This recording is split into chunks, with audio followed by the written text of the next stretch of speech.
Biz esa dasturimizni davom ettiramiz. Studiyamizda mehmonlarimiz kelishgan, ularni esa tanishtirib o'tamiz. Marhamat. Albatta azizlar, Davlat kadastrlari palatasi Surxondaryo viloyati boshqarmasi jamoatchilik bilan aloqalar sho'basi bosh mutaxassisi Husan Umirov, Davlat kadastrlari palatasi Surxondaryo viloyati boshqarmasi ko'chmas mulkka bo'lgan huquqlarni davlat ro'yxatidan o'tkazish bo'limi bosh mutaxassisi, ro'yxatdan o'tkazuvchisi Behzod Bo'riyev, Davlat kadastrlari palatasi Surxondaryo viloyati Sho'ch tumani filiali kadastr yig'ma jutlarini tayyorlash sho'basi kadastr muhandisi Shirin Shaymardanovalar bugun studiyamiz mehmoni. Assalomu alaykum, xush kelibsiz. Assalomu alaykum, xush kelibsizlar. Bugun yakshanba dam olish kuni bo'lishiga qaramasdan bugungi dasturimizga kelganingiz uchun sizlarga minnatdorchilik bildiramiz. Xo'sh, erta tongni qanday boshladingiz? Qanday kayfiyatda? Shulardan boshlasak. Avvalambor assalomu alaykum. Erta tongni biz bugun yakshanba bo'lishiga qaramasdan hozirgi xabaringiz bor, O'zbekiston Respublikasi Prezidentimiz tomonidan 2024-yil 5-avgustdagi o'zboshimchalik bilan egallab olingan yer uchastkalari hamda ularda qurilgan binolar va inshootlarga bo'lgan huquqlarni e'tirof etish to'g'risidagi 937-sonli qonun qabul qilingan edi. Ushbu qonun ijrosi yuzasidan har bitta mahallalarda hozirda xatlov ishlari amalga oshirilmoqda. Ushbu qonun bo'yicha statistik ma'lumotlar berib o'tadigan bo'lsak, ushbu qonun davomida huquqiy hujjati bugungi kunga kelib bosqichma-bosqich amaliyotda joriy etilmoqda. Albatta bu jarayonda xalqimiz, tadbirkorlar va kadastr tizimi mutaxassislari ham faol ishtirok etishmoqda. Va shu bilan birga Surxondaryo viloyatida ushbu qonunning ijrosi va amalga oshirilgan ishlar bo'yicha ko'rsatkichlar bo'yicha ma'lumot berib o'tadigan bo'lsak, 2024 va 2025-yillarga muvofiq tasdiqlangan reja grafikka asosan viloyat bo'yicha jami 724 ta mahallalar bo'lib, hozirgi kunda ushbu mahallalarning 68 tasida kadastr xodimlari tomonidan fuqarolarga tegishli bo'lgan uy joylari xatlovdan o'tkazilmoqda. Ya'ni bu xatlov nima beradi? Ertaga bu fuqarolarimizga uy joylariga nisbatan egalik huquqini olish va bu bilan birga mulkka e'tirof etilgandan so'ng ushbu uy joy mulk huquqi asosda o'ziniki kabi saqlab qolinadi va bu bilan birga bugungi kunga kelib jami 24 mingdan ortiq obyektlar xatlovdan o'tkazilgan bo'lib, shundan 28300 ta obyektimiz esa Uzcat axborot tizimiga to'liq kiritilgan. Shundan vakolatli organlar tomonidan hozirgi kunda 8894 ta obyektlar ko'rib chiqish jarayonida va bundan tashqari ommaviy e'lon bosqichida turgan, ya'ni jamoatchilikka e'lon qilingan obyektlarimiz esa 1455 tani tashkil qiladi va xalq deputatlari viloyat kengashi muhokamasida turganlari esa 18 ta obyektlar. Va hozirgi kunda hech kimga sir emas, bu viloyatimiz bo'yicha 62 ta tuman shaharlarda yashovchi fuqarolarimizga tegishli bo'lgan o'zboshimchalik bilan egallab olingan yer uchastkalariga nisbatan egalik huquqi e'tirof etilganligi barchamizga ma'lum. Shu sababli ushbu jarayon asosida hozirda xatlov ishlari barcha hududlarda reja grafik asosida amalga oshirilyapti. Tashakkur. Azizaxon, ko'rdingizmi? Yuqorida kasbni sevish haqida so'z ochdik. Men Husan akadan kun kayfiyati, kunni qanday boshladingiz deb savol berganimda, bugun yakshanba dam olish kunida ham o'z ishlarini, o'z kasblarini sevishlarini bildirib o'tdilar. Bilasizmi? Dam olishga vaqt yo'q, ishlash kerak albatta. Xo'sh, sizlardan davom ettiramiz. Kayfiyatlar qanday? Kunni qanday boshladingiz? Rahmat. Assalomu alaykum. Hammaga xayrli kun. Xatlov jarayonida bizga hozirgi kunda mahallalarda olib borilyapti. O'sha xatlov jarayonida biz fuqarolarni xonadonlariga kirgan holda huquqiy asoslarini so'rab, kerak bo'lgan ma'lumotlarni olib, xatlov ishlarini olib boryapmiz. Tumanimizda hozir 8 ta mahallani xatlab qo'yganmiz. Bugungi kunda xatlov jarayonlari qaysi mahallalarda davom etmoqda va qanday qilib mana shu teletomoshabinlarimizda savol tug'ilishi mumkin. Qanday qilib bilsak bo'ladi? Qayerda boshlanyapti? O'sha mahallada qachon boshlanadi? Qaysi tumanlarda bu hozir jarayon bo'lmoqda? Tartibi qanday? rahmat. Ushbu savol bo'yicha hozirgi kunda O'zbekiston Respublikasining yuqorida aytgan 937-sonli qonun ijrosi yuzasidan reja grafik tasdiqlangan, ya'ni 2024 va 2025-yil uchun mo'ljallangan reja grafik bor. Ushbu reja grafikni qayerdan olamiz? Ya'ni kadastr.uz sayti orqali to'g'ridan-to'g'ri internet saytlari orqali kirib har bir fuqaro yoki shaxs kirib to'g'ridan-to'g'ri foydalanishi mumkin va bundan tashqari ushbu kadastr reja grafigi 2024-25 yili uchun tasdiqlangan, 26-27 yillar uchun esa 2025-yil yakuni bo'yicha tasdiqlanishi ko'zda tutilmoqda. Ushbu qonun bo'yicha yana bir muhim eslatma, ushbu qonun 2028-yil 1-yanvargacha amal qiladi. Davlat ro'yxatidan o'tkazish ketma-ketligi qaysi tartibda amalga oshiriladi? Avvalambor assalomu alaykum. Munavvar kun dasturi boshlovchilari. Ko'chmas mulkka bo'lgan obyektlarni davlat ro'yxatidan o'tkazish ketma-ketligi asosan viloyat, shahar, tuman hokimlarini vakolatlari doirasida yer ajratish to'g'risidagi qarorlari asos bo'ladi. Asosan yer uchastkasini davlat ro'yxatidan o'tkazishga va shu asosida yer uchastkalari davlat ro'yxatidan o'tkaziladi. Undan so'ng mulk egaligini olish uchun o'sha davlat organlari, ya'ni foydalanishga qabul qilish arxitektura boshqarmasi xulosa beradi. O'sha xulosasiga asosan mulkka egalik huquqini olishi mumkin. Shu asosida ketma-ketlik avval yer uchastkasi davlat ro'yxatidan o'tkaziladi va shundan so'ng mulk egaligi ro'yxatdan o'tkaziladi.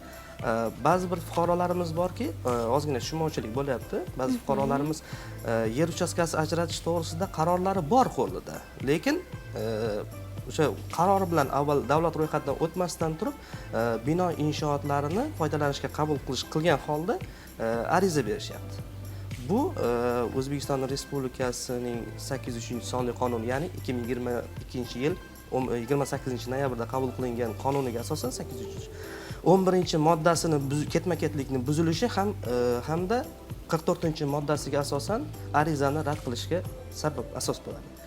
O'shaning uchun fuqarolardan avval yer uchastkalarini davlat ro'yxatidan o'tkazishi hamda keyin ketma-ketlikka asosan foydalanishga qabul qilish dalolatnomasi asosida mulklarini ro'yxatdan o'tkazishni so'rab qolamiz.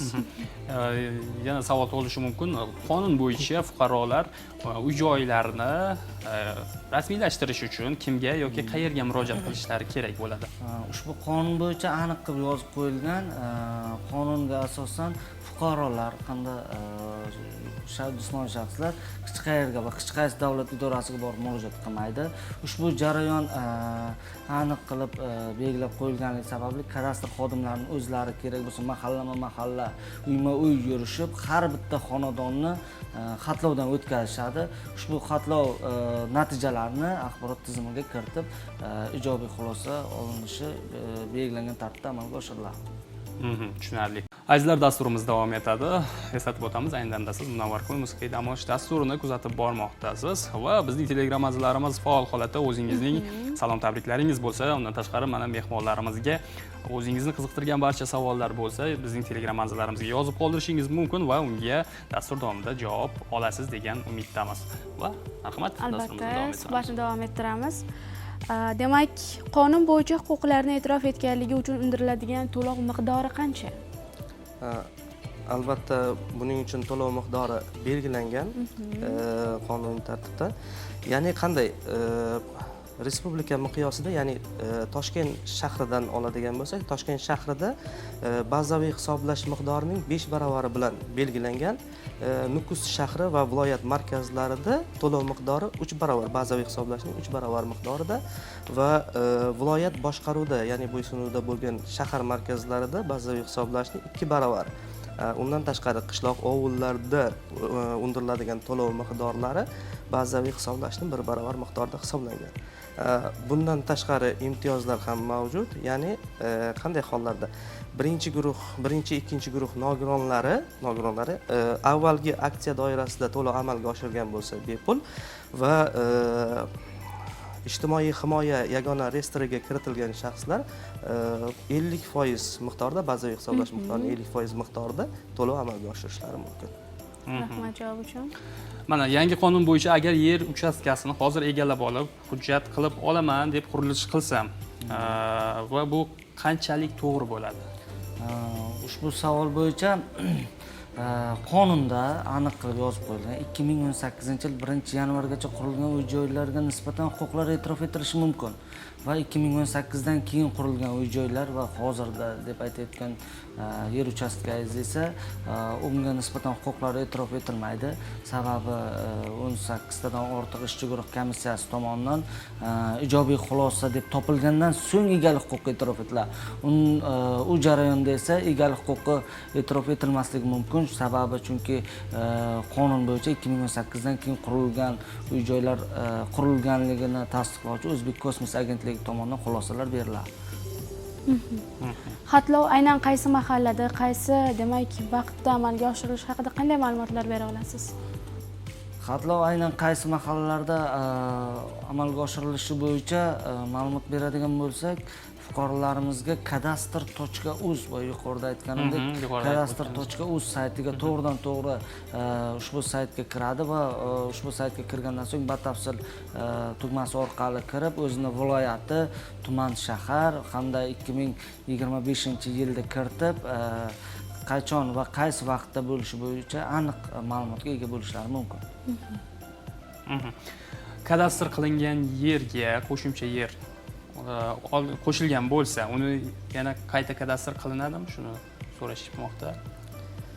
Agarda huquqiy hujjat asosida yer uchastkasiga huquqi bor, lekin qo'shimcha o'zlashtirilgan yer bo'lsa, bu 937-sonli qonunga asosan egaligi bo'lgan yer uchastkasiga o'sha meros qilib qoldirish, umrbod egalik qilish huquqi bilan beriladi hamda 937-sonli qonun bo'yicha unga ijara huquqi, ya'ni 99 yilga ijara huquqi bilan huquq ajratilib yer uchastkasi davlat ro'yxatiga o'tkaziladi. Yana shuni aytish lozimki, fuqarolarimiz hozirgi kunda o'sha o'zboshimchalik bilan egallangan yer uchastkalari yoki bo'lmasa ijara huquqi deganda ularda qanaqadir qo'rquv paydo bo'lganda, men nima uchun meros qilib qoldirish huquqi bilan yoki umrbod egalik qilish huquqi bilan emas, aynan ijara huquqi bilan olishim kerak. Bu narsani ta'kidlash lozim. Ijara huquqi bu huquqi yo'q bo'lgandan ijara huquqi asosida, ijara huquqi 99 yilda amal qiladigan bo'lsa, o'sha belgilangan tartibda, undan ortiqchasi dehqon yoki tomorqa xo'jaligi bilan beriladigan bo'lsa, u 49 yilgacha muddat berilgan. Unda qanday bo'ladi? Masalan, soliq miqdori hozir bazaviy hisoblashda huquqi mavjud bo'lmagan o'zboshimcha egallangan joylarga 3 barobar miqdorida yuqori to'lanadi. Hech qanday huquqi bo'lmagan. Lekin ijara huquqi asosida ro'yxatdan o'tgandan so'ng unga bazaviy hisoblash miqdori bo'yicha to'lov amalga oshiriladi. Ham qonuniy tartibda davlat ro'yxatidan o'tadi. Mana shu tomonlari menimcha fuqarolar hech qanaqa qo'rqishga yoki bo'lmasa e'tirozga sabab bo'lmasligi kerak deb o'ylayman. Demak, bizga savol ham yetib kelgan. Egalik huquqlari e'tirof etilgandan so'ng fuqarolar biror bir davlat tashkilotiga murojaat qiladimi yoki to'g'ridan to'g'ri hujjatlar rasmiylashtirib beriladimi?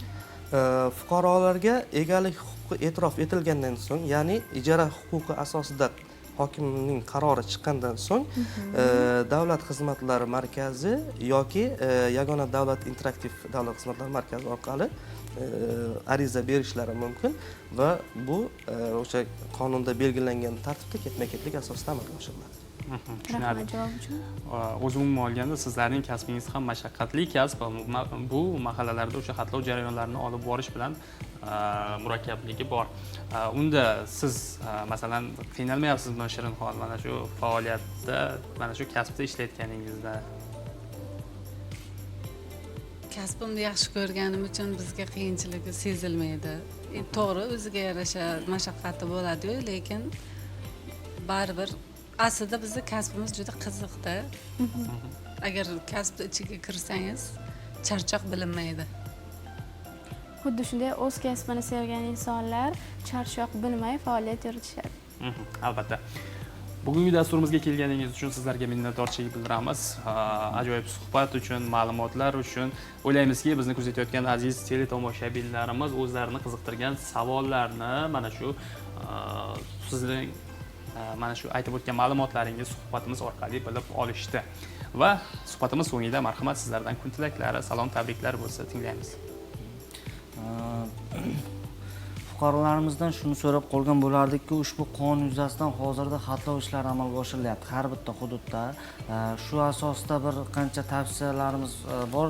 Ushbu tavsiyalar bo'yicha, ya'ni hujjatsiz yer uchastkalarini hujjatlashtirib beraman degan firibgarlarga ishonib qolmasliklarini, ushbu firibgarlarga duch kelgan fuqarolarimiz huquqni muhofaza qiluvchi organlarga to'g'ridan-to'g'ri murojaat qilishlari mumkin va bundan tashqari mahallalarda qaysi qachon xatlov o'tkazilishi bo'yicha yuqorida aytgandek reja grafik bilan kadastr.uz sayti orqali tanishib olishlari mumkin va bundan tashqari xatlov o'tkaziladigan kunlarda imkon qadar fuqarolarimiz uy joylarda, ya'ni xonadonlarda bo'lishlarini tavsiya qilib qolardik.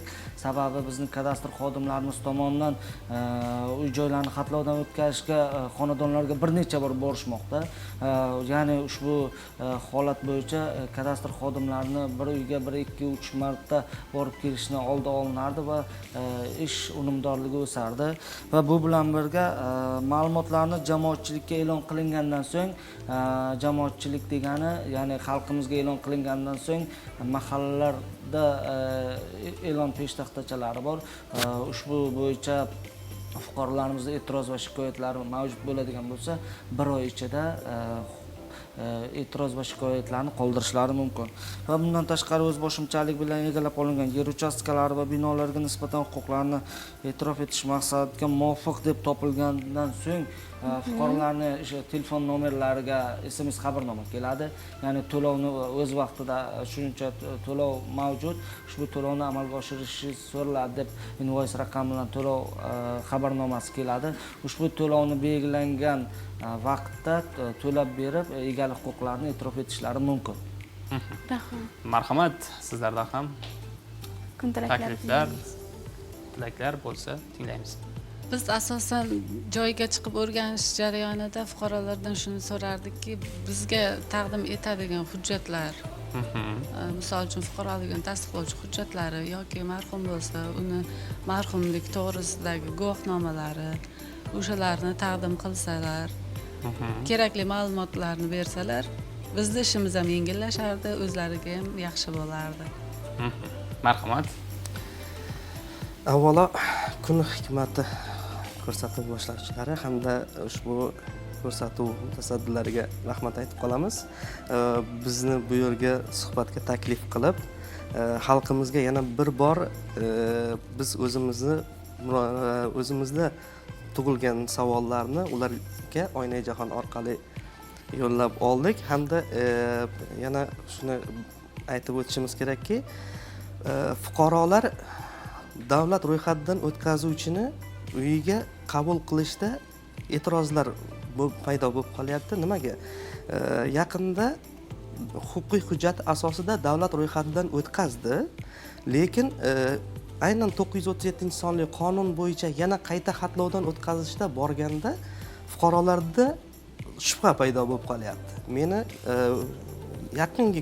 yaqingacha meni hujjatimni ro'yxatdan o'tkazib berdilaring, endi menga hojat yo'q qayta xatlov o'tkazishlaringga degan vajni keltiryapti-da va shu orqali bizni ishonch nomeriga telefon qilgan holda murojaat qilyapti. Aynan menga shu murojaat kelib tushdi. Men fuqaroga to'g'ri tushuntirdim. Masalan, 12 sotika o'sha haqiqatan hokimning vakolat doirasida berilgan va undan tashqari bir sotik, atigi bir sotikini yer o'z boshimcha egallangan bo'lib turibdi. Unga ham qonuniy tartibda ijara huquqi asosida e'tirof etiladi. Men fuqaroga to'g'ri tushuntirgan holda siz hech qanaqa e'tiroz bildirmang, faqat sizdan hech qanaqa to'lov undirilmaydi. Xatlovdan o'tkazadi hisobga nima qilinadi, tizimga kiritiladi va shu asosida ijara huquqi bilan bir so'tingiz ijara huquqi va qolgani bilan meros qilib qoldirish va umrbod egalik qilish huquqi bilan e'tirof etiladi. Hech qanaqa e'tiroz muammo bo'lishi mumkin emas deganimdan keyin mana mutaxassislarni kiritib, yana qayta xatlovdan o'tkazishga nima qildi, rozilik berdi. Shuni aytib o'tishimiz kerakki, bunda nafaqat fuqarolardan, balki fuqarolar yig'ini raislari ham bunda jonbozlik ko'rsatib, o'sha mutaxassislarga yoki fuqarolarga o'zlarining Telegram gruppalari bor, o'sha orqali ma'lumot berib yoki fuqarolarga mutaxassislar kelyapti degan ma'lumotni berib bizga yordam berishsa yana ham maqsadga muvofiq bo'lardi. Foydali ma'lumotlar, savollarga javoblar uchun, tashrif buyurganingiz uchun sizga alohida rahmat.